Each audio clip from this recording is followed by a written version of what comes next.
Kira Veltar walked through the massive doors of the Galactic Council building. Her blue skin gleamed under the bright lights. She was young for an Altarian diplomat, only 40 years old. Most of her people lived for 300 years. The other diplomats looked at her with curious eyes as she took her seat. The council meeting hall was huge. 847 different alien species sat in rows that went up to the ceiling. Some breathed oxygen like Kira. Others sat in special tanks filled with methane or ammonia. A few floated in the air, their bodies made of energy rather than flesh. Kira opened her datapad and began reading the old laws. As the newest member of the council, she had to learn thousands of rules. Most were boring. Rules about trade routes. Rules about mining rights. Rules about who could visit which planets. Then she found something strange. Article 1, Alpha, she read quietly. Under no circumstances shall any member species initiate hostile action against the Terran Confederation or its colonies. Kira frowned.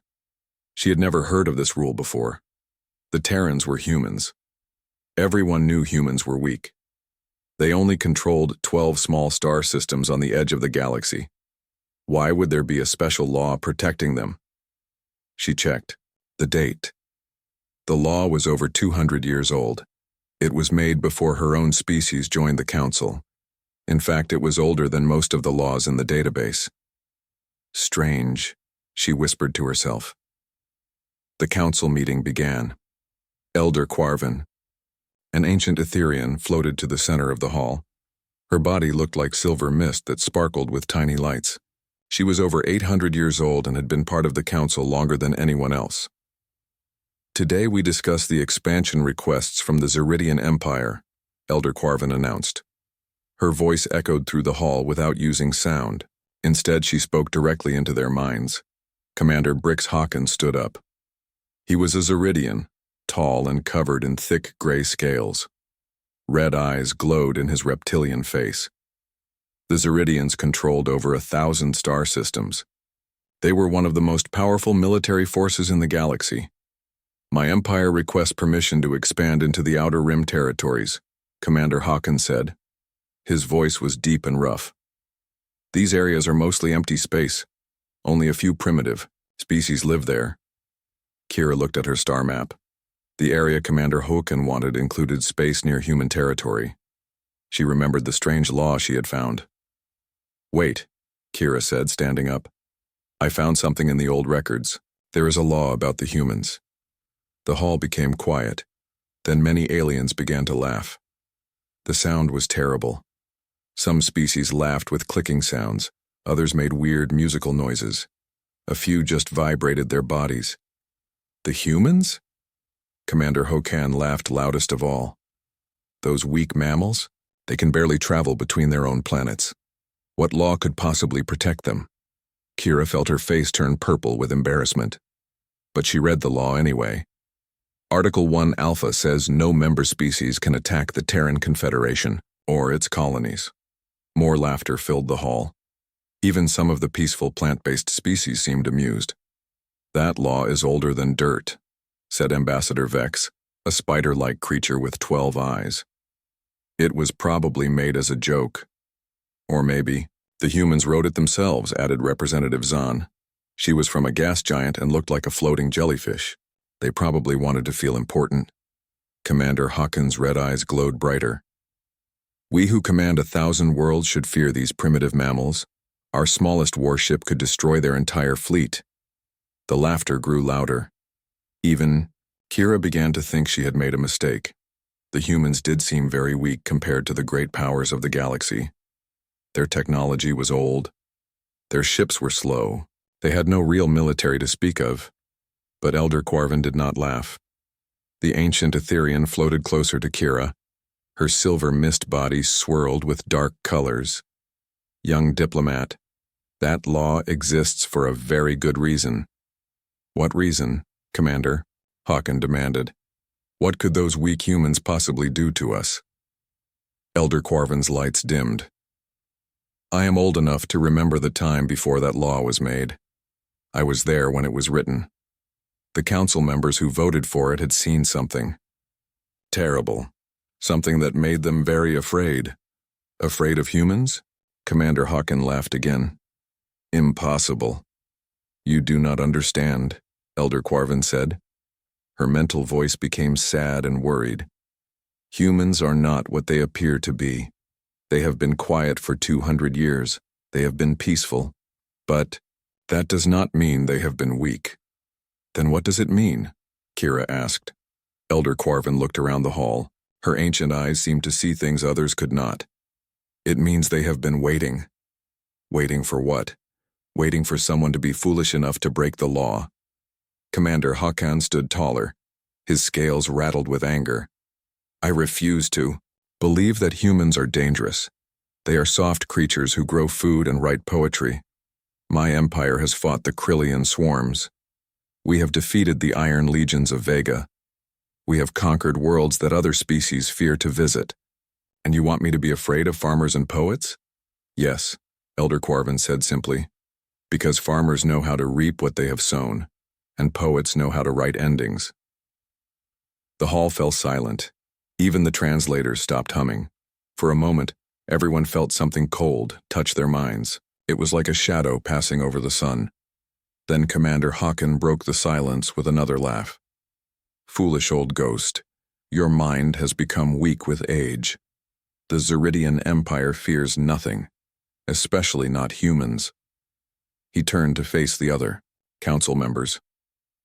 I call for a vote to remove this ancient law. It serves no purpose. It protects a species that needs no protection.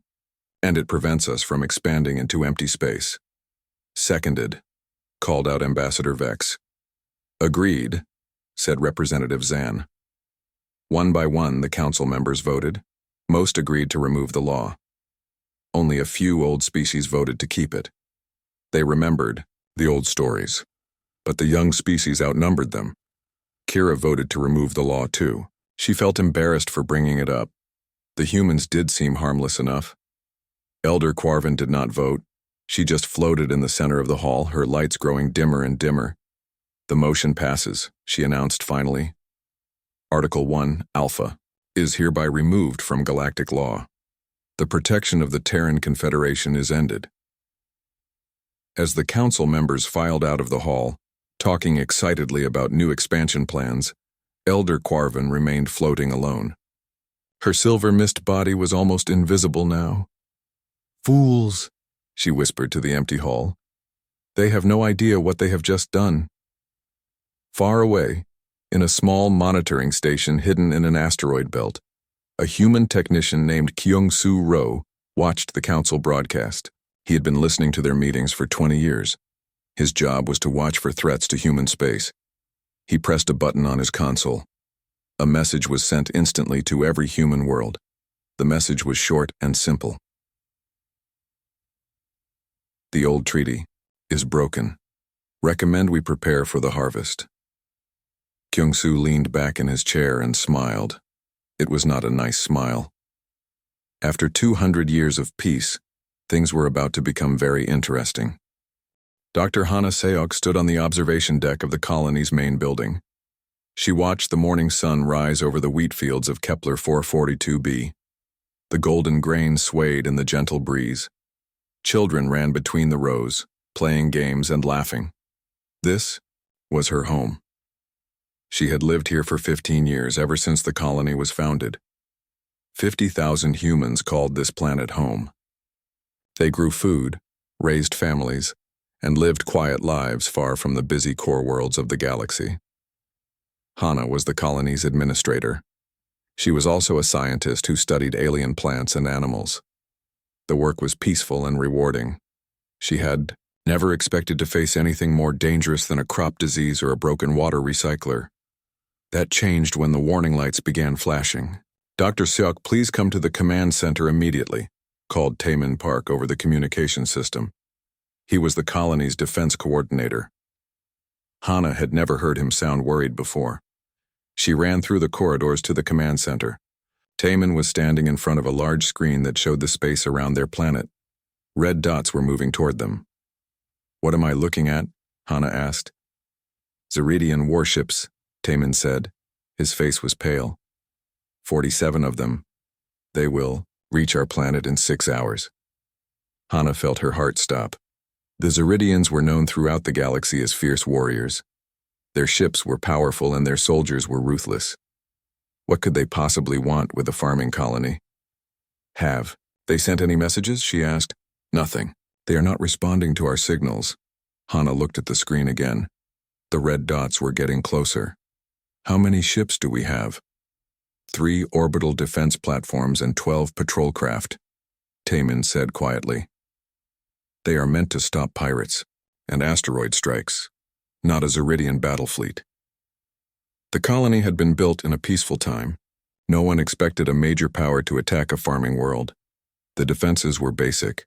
The patrol craft were small and lightly armed. They would last minutes against Zeridian warships.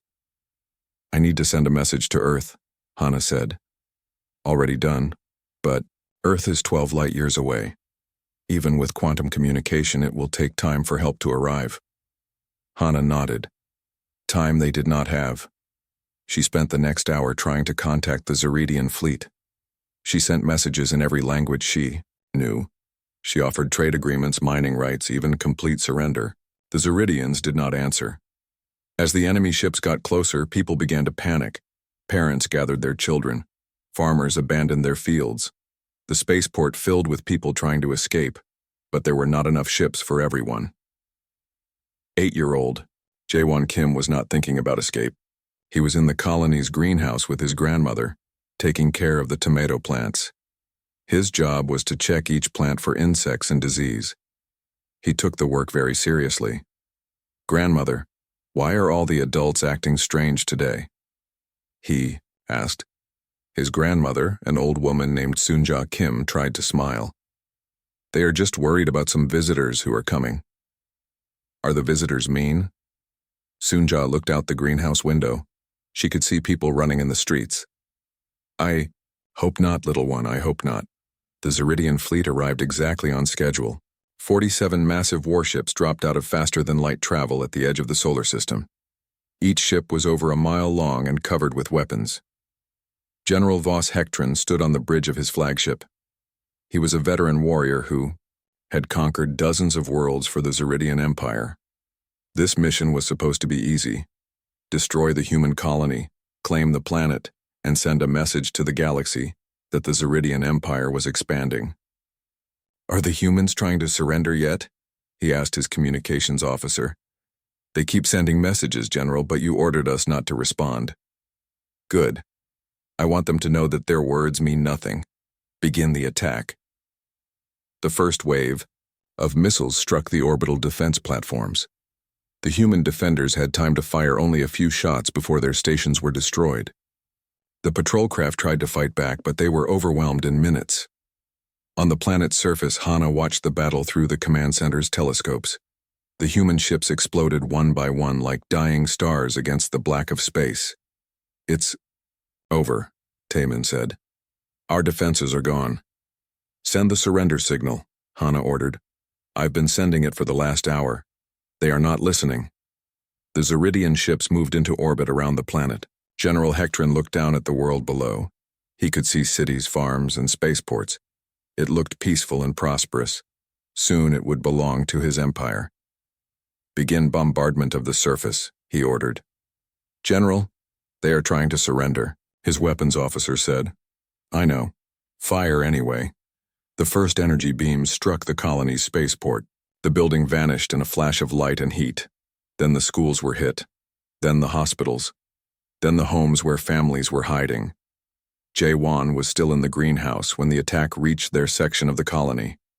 He looked up, through the glass roof, and saw bright lights falling from the sky like angry stars.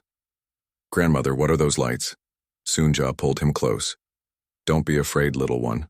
Whatever happens, I love you. The energy beam hit the greenhouse directly. The building and everything in it turned to dust in an instant. Jaewon and his grandmother were gone before they could even scream.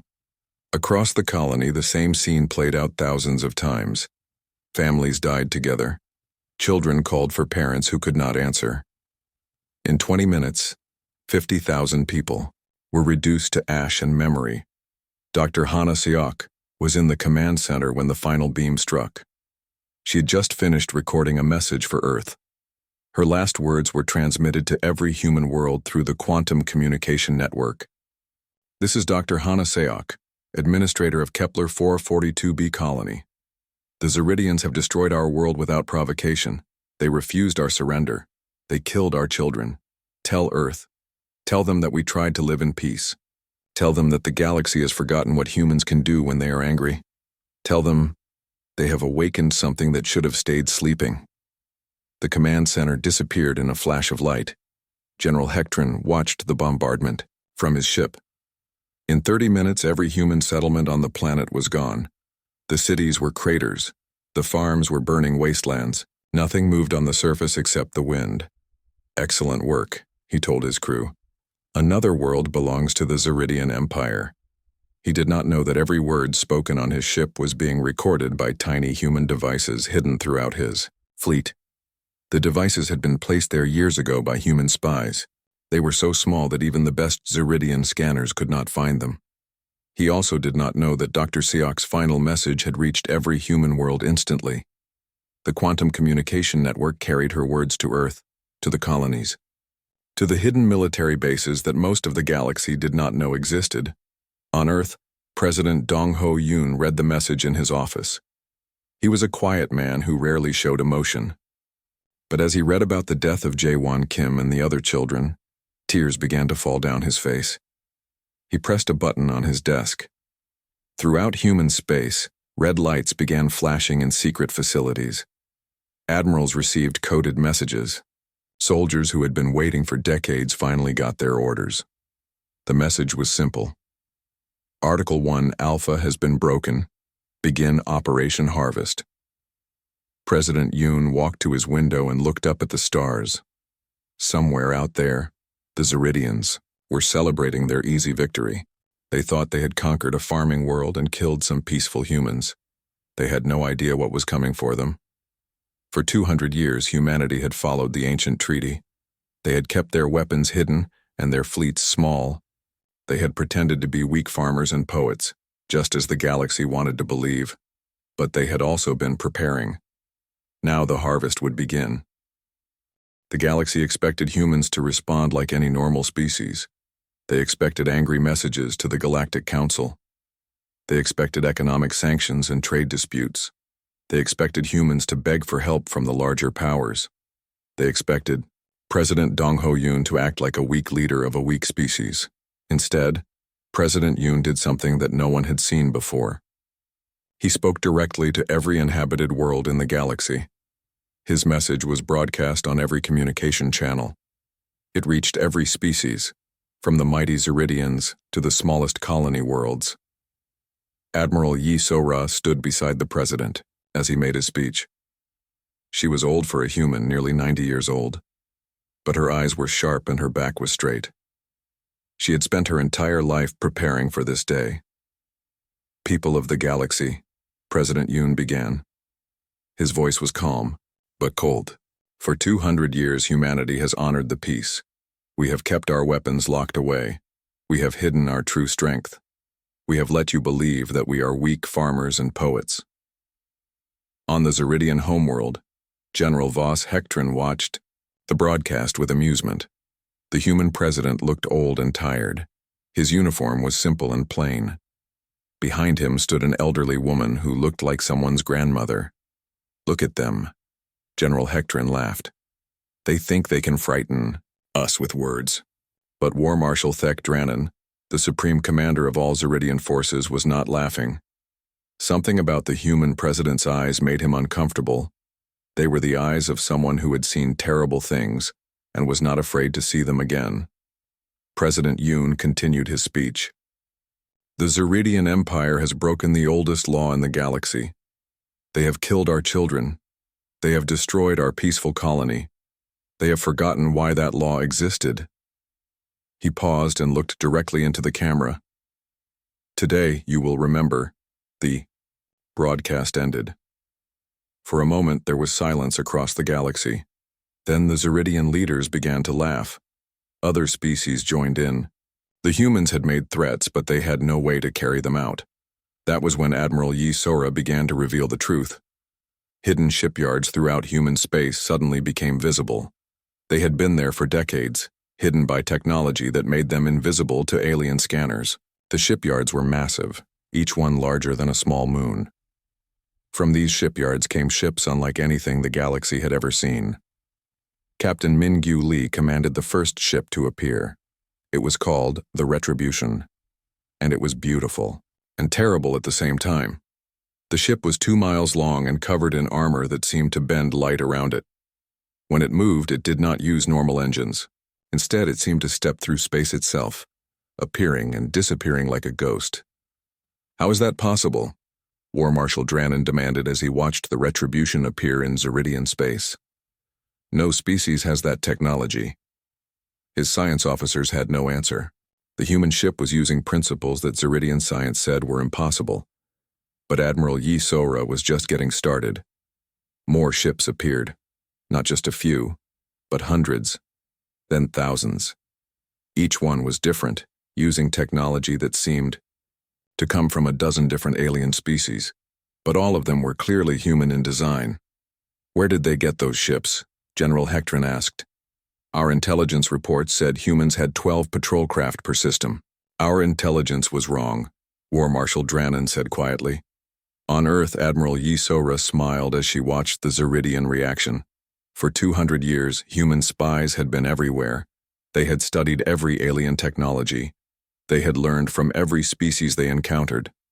They had taken the best ideas and made them better.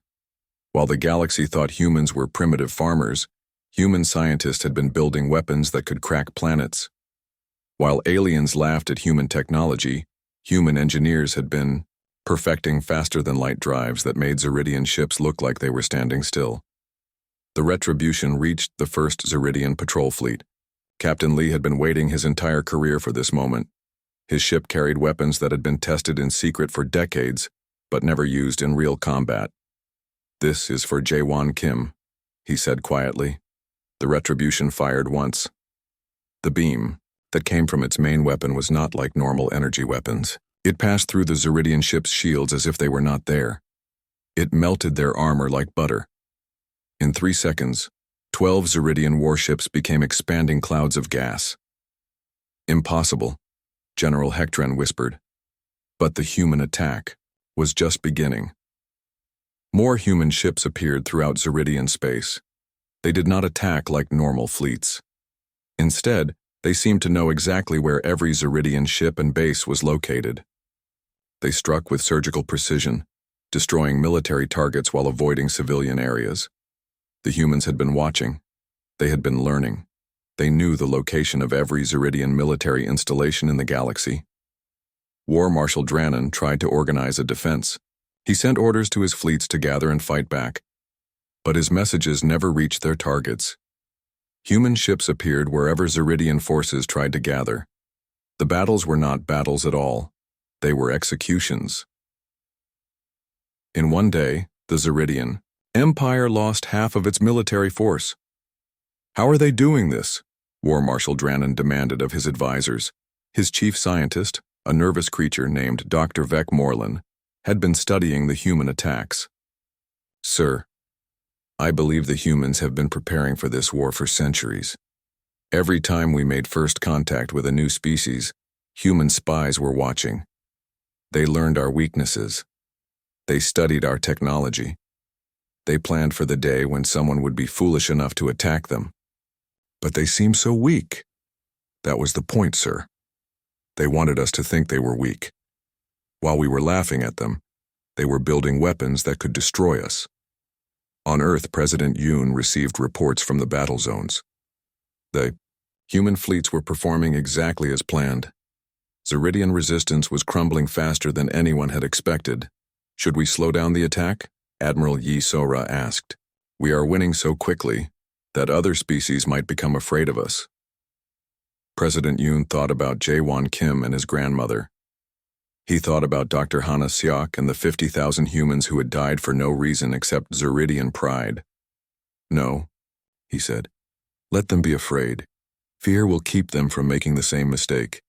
The human fleet Sol's Fury appeared in orbit around the Zeridian homeworld.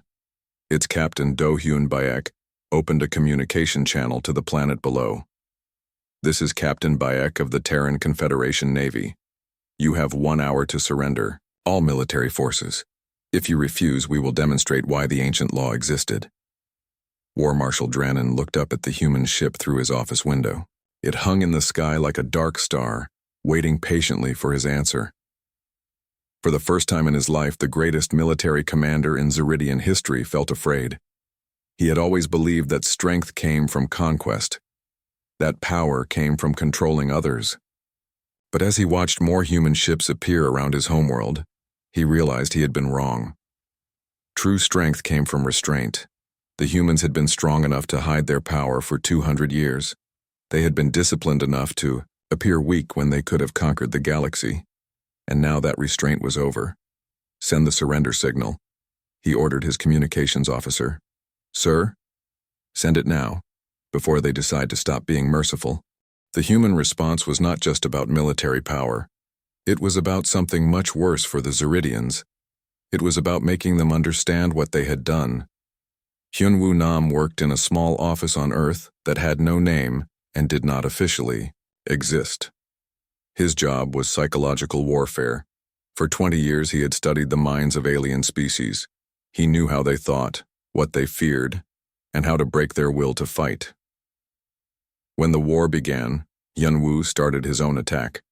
But his weapons were not ships or bombs. His weapons were images and sounds and memories. Within hours of the first battles, every communication system in Zeridian space began showing the final moments of Kepler 442b. Hyunwoo had taken Dr. Hana, Seok's last message, and combined it with recordings from the greenhouse where Jaewon Kim died. Zeridian civilians saw human children calling for their parents as energy beams fell from the sky. They saw families holding each other as their homes turned to ash. They saw the exact moment when an 8-year-old boy looked up at the attacking ships and asked his grandmother why the visitors were being mean. The images played on every screen in the Zeridian Empire. They could not be turned off or blocked. Hyunwoo had made sure of that. The effect was immediate and devastating.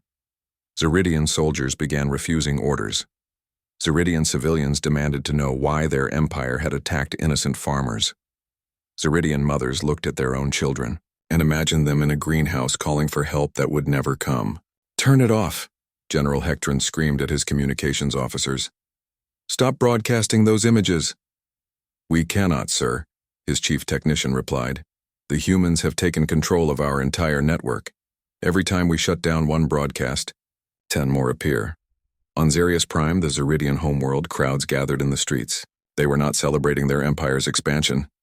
They were mourning the death of human children they had never met.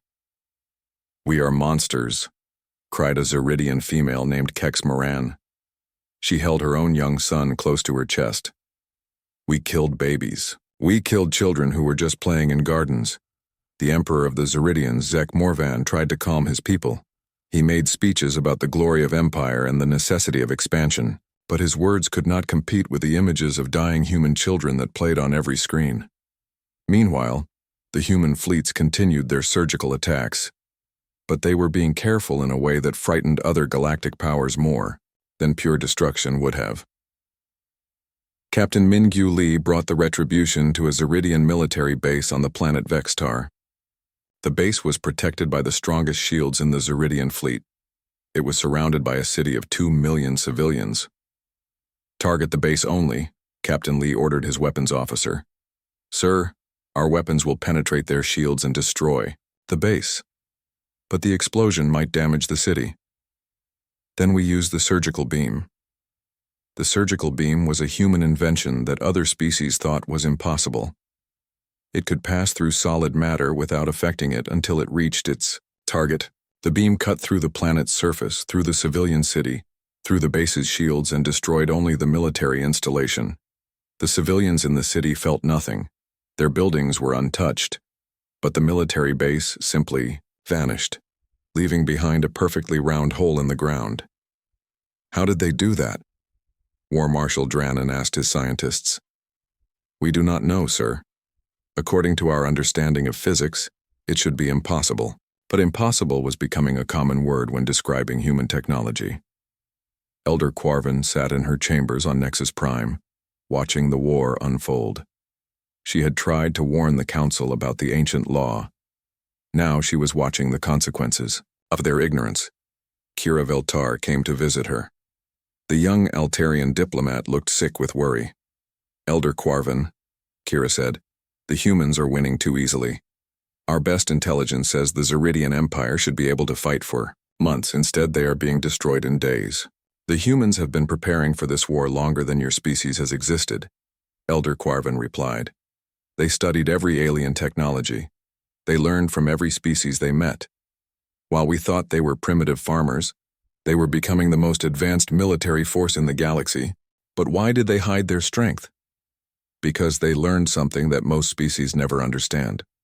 True power comes from restraint. The humans could have conquered the galaxy 200 years ago. Instead, they chose to remain peaceful. They only asked that others leave them alone. Kira looked out the window at the stars. And now someone has broken that peace. Yes, and now everyone will learn why the ancient law existed. On Earth, Da-Un Choi prepared for her mission. She was a human diplomat, but not the kind who negotiated trade agreements. She was the kind who delivered ultimatums to fallen empires. Da-Un had a dark past. As a young woman, she had fought in the border wars against alien pirates. She had seen what humans could do when they were truly angry. Now she would represent her species at the emergency Galactic Council session. Remember, President Yoon told her before she left, "We are not trying to conquer the galaxy. We are trying to teach it a lesson. And if they do not learn," President Yoon looked at the reports from the battle zones. Human fleets were systematically dismantling Zeridian military power across dozens of star systems. The war would be over in weeks, not months. Then we will teach them again until they do. Da-Un arrived at Nexus Prime as the emergency council session began. The Great Hall was filled with frightened alien diplomats. They had all watched the destruction of the Zeridian Empire. They all understood that humans were not what they had seemed. The council recognizes the representative from Earth, Elder Quarvin announced. Da-Un walked to the center of the hall. She was a small woman, barely 5 feet tall, but every alien in the room was afraid of her. Honorable council members, she began, my species did not want this war. For 200 years we have lived in peace. We have traded fairly. We have helped other species solve their problems. We have asked for only one thing in return. She paused and looked around the hall. We asked to be left alone. Commander Brix Hawken, the Zeridian who had laughed at the ancient law, sat in his seat with his head in his hands. His empire was dying. His fleets were destroyed. His people were calling him a monster for what his military had done to human children. The Zeridian Empire broke the peace, Da-Un continued. They attacked our civilians. They killed our children.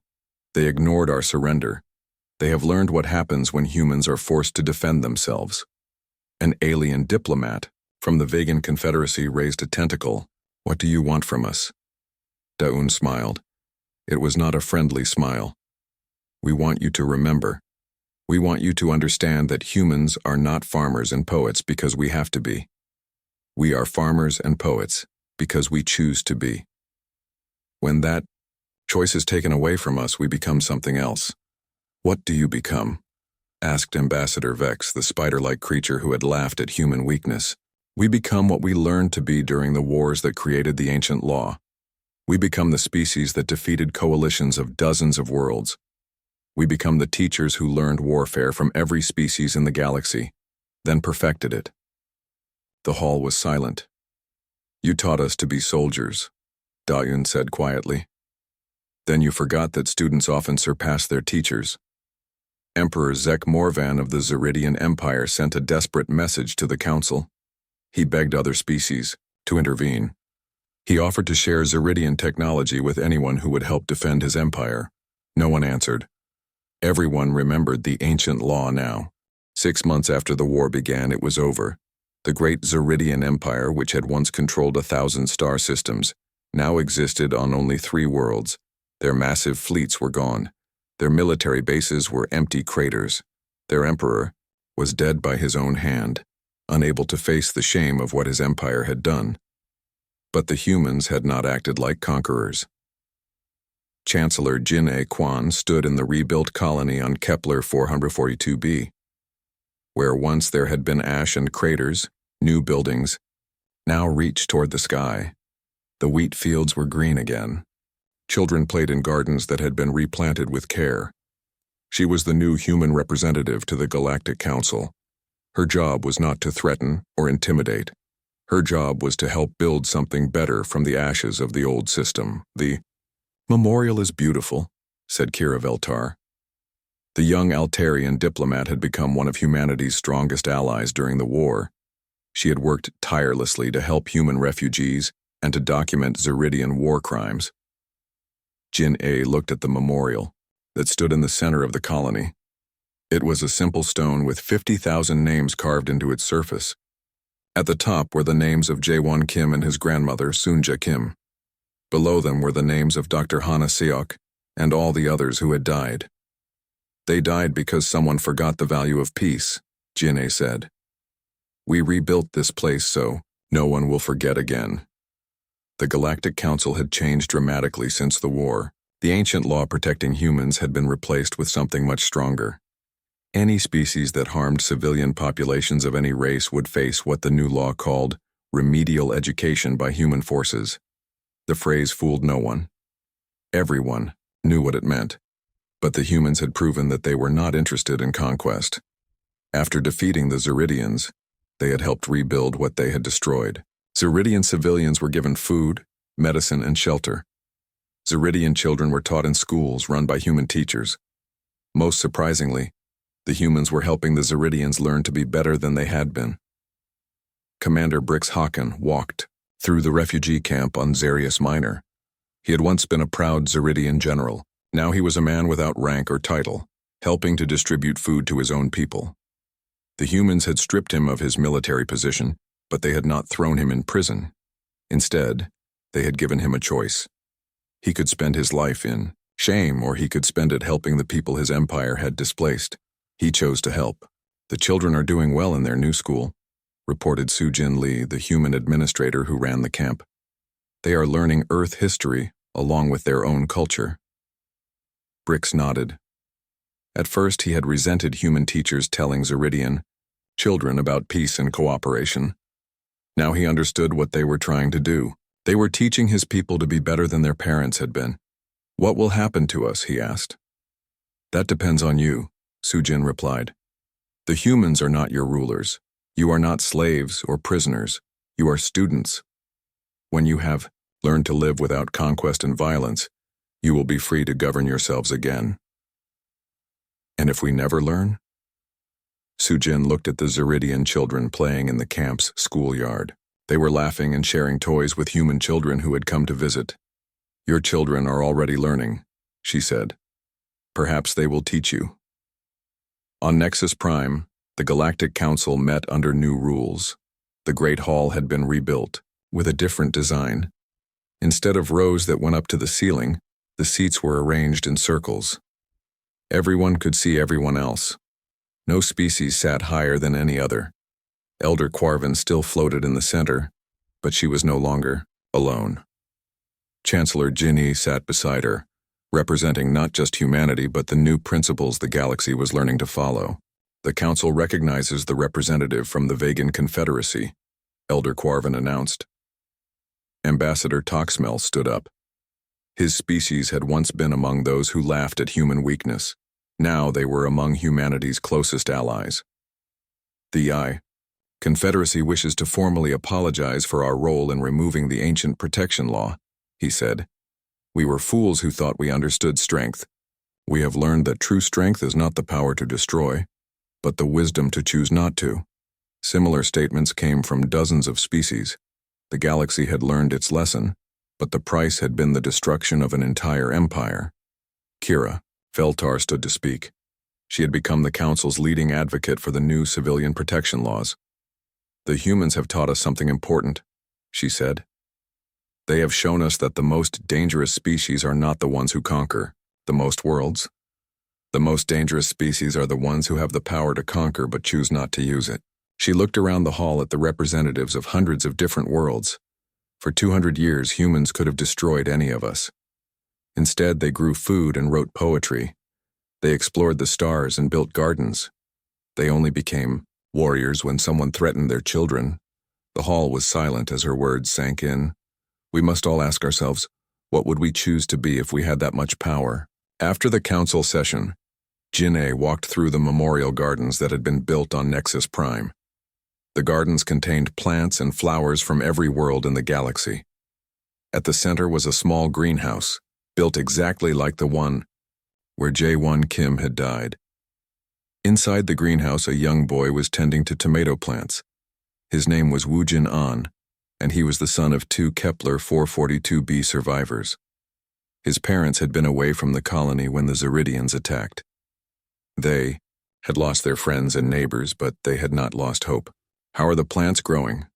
Jin'e asked. "Very well," Woojin replied seriously. "I check each one for insects and disease, just like Jae-won Kim used to do." The boy had never met Jae-won, but he had learned about him in school.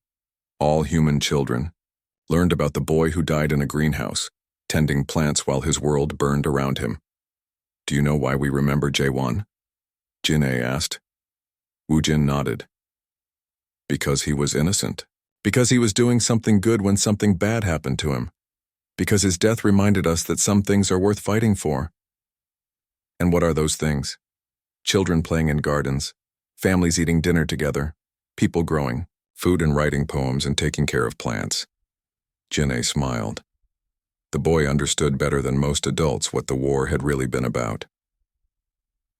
As the sun set over Nexus Prime, representatives from hundreds of worlds walked through the memorial gardens. They read the names of the dead. They looked at the plants that grew where ashes had once fallen. They remembered the lesson that had cost an empire to learn. In the small greenhouse at the center of the gardens, Woojin An finished checking his tomato plants. Tomorrow he would come back and check them again. He would water them and watch them grow and protect them from insects and disease. It was simple work, peaceful work, the kind of work that humans had chosen to do for 200 years, while they kept their weapons hidden and their fleets ready. The kind of work that the galaxy had finally learned to value. Outside the greenhouse, a memorial plaque caught the last light of the setting sun. The words were simple and clear. "In memory of Jae-won Kim and all who were lost. In hope for all who will learn. Some things are worth fighting for. Some things are worth dying for. But most things are worth living for." The galaxy had learned the oldest rule. Do not provoke the humans.